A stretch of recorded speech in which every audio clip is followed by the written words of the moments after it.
বিরোধী দলনেতা শুভেন্দু অধিকারী তিনি বলছে কি আমি হিন্দি ভাষাভাষী মানুষকে আমি বিদ্রুপ করি, তাদের যারা বিহারূপী লোক যারা বসবাস করে তাদেরকে আমরা উচ্ছেদ করার কথা উনি বলেছেন। আমি প্রথমে বলতে চাই আমি কোন জায়গায় এই কথাটা বলেছি ওনাকে দেখাতে হবে, কোন জায়গায় এই কথাটা আমি বলেছি সেটা দেখাতে হবে। আর আমার মা একজন হিন্দিভাষী বিহারের মানুষ, তাহলে আমার মাকে উনি অপমান করলেন। কারণ আমি হিন্দিভাষীকে যখন আমি অবহেলা করব বা বিহারূপী লোককে আমি বিদ্রুপ করব, তাহলে নিশ্চয় আমার মাকে আমি অপমান করছি। সেটা আমার মনে হচ্ছে কি এটা আমার যেহেতু আমার মায়ের অপমান হচ্ছে, এটা আমার মনে হচ্ছে আমার মানহানি একটা ব্যাপার হচ্ছে, কি আমার যে মান সেটা হানি হয়েছে। সেই জন্য ওনাকে আমি 7 দিন টাইম দিলাম, উনি যদি ক্ষমা চেয়ে নেন ভালো, না হলে আমি মানহানি মামলা করব। আপনার মানহানি হলো না মায়ের মানহানি হলো? আমার মায়ের অপমান হলো, যেহেতু মা হিন্দি ভাষী, তিনি বলছেন আমি হিন্দি ভাষাকে অপমান করেছি। তো ওনাকে তো প্রথমে দেখাতে হবে আমি কোথায় এরকম এই ধরনের কথা বলেছি, একটা ভিডিও ফুটেজ বা কোথায় বলেছি ওটা প্রমাণ করতে হবে। আর এই কথা বলার জন্য আমি মনে করি আমার মার অপমান হয়েছে, যেহেতু মা হিন্দিভাষী, তার জন্য আমার মানহানি হচ্ছে মনে হচ্ছে। সেই জায়গায় দাঁড়িয়ে আমি 7 দিন ওনাকে সময় দিলাম। উনি যদি ক্ষমা চেয়ে নেয় কি ভুল হয়ে গেছে এই কথাটা বলা, তাহলে আমি কোনো মানহানি কেস করবো না, যদি না করে আমি মানহানি কেস করবো। আমি তো মঞ্চে ছিলাম। শুভেন্দু অধিকারীজি এমন কোনো মন্তব্য করেননি যাতে কোনো হিন্দিভাষী অপমান হয়। উল্টে উনি পুরো ভাষণটাই বক্তব্যটাই হিন্দিতে দিয়েছেন। আর হিন্দিভাষীদের নিয়ে তৃণমূলের চিন্তা করা দরকার নেই।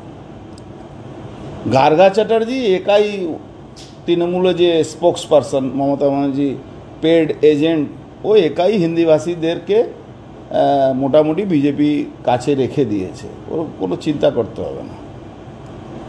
থাকলো সুবোধ অধিকারী, আবার মান সম্মান কিসের আছে?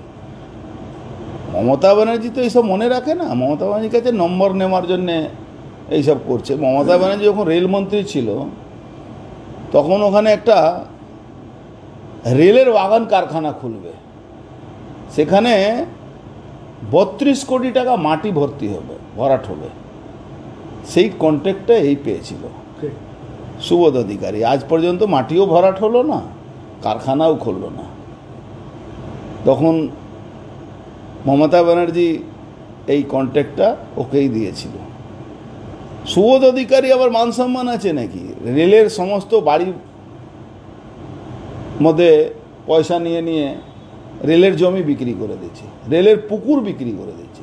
রেলের পুকুর, রেলের জমিতে ওর ভাইরা ওই দোকান করে বিক্রি করে দিচ্ছে। আমরা অনেক কমপ্লেন করে অনেক ভেঙেছি। আপনার ওয়ার্কশপে স্ক্র্যাপের টেন্ডারে 10 টাকায় স্ক্র্যাপ টেন্ডার নিচ্ছে, 10,000 টাকা মাল চুরি করে নিয়ে যাচ্ছে। ওর আবার মান সম্মান আছে। আমি তো বলছি ওকে, যে সনমার্গ চিটফান্ডের কেসে রাজু সাহানি অ্যারেস্ট হয়েছিল, সেই কেসে আসামিও আছে, ওর নামে চার্জশিট আছে সুবোধ অধিকারী নামে। ওর আবার মান সম্মান আছে নাকি? ও তো যে কোনো সময় ওর সিবিআই ওর এগেনস্টে অর্ডার ক্যান্সেল করাবে, ওর প্রোটেকশনটা। ও কোথায় আছে? ওর আবার মান সম্মান আছে নাকি?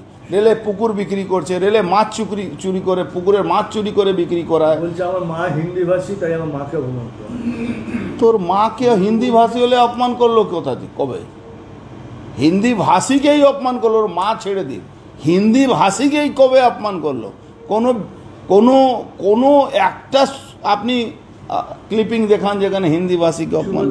বলছে 7 দিনের মধ্যে ক্ষমা চাইতে হবে, না হলে পুলিশের কাছে যাবে।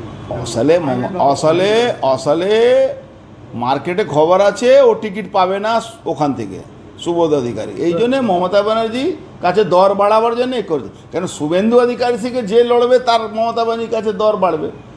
অথচ শুভেন্দু অধিকারী আশীর্বাদে হলদিয়াতে ঠিকাদারি করে। আবার ওসব বড় বড় গল্প ছেড়ে দিন না। কে ঠিকাদারি? সুবোধের ভাইরা ওখানে গিয়ে ঠিকাদারি করতো, এখন করে না, সেই সময় ঠিকাদারি করতো। তো ও তো বেশি এখন দর পাওয়ার জন্য করবে, ওর পিছনে তো স্টাম্প লাগানো আছে।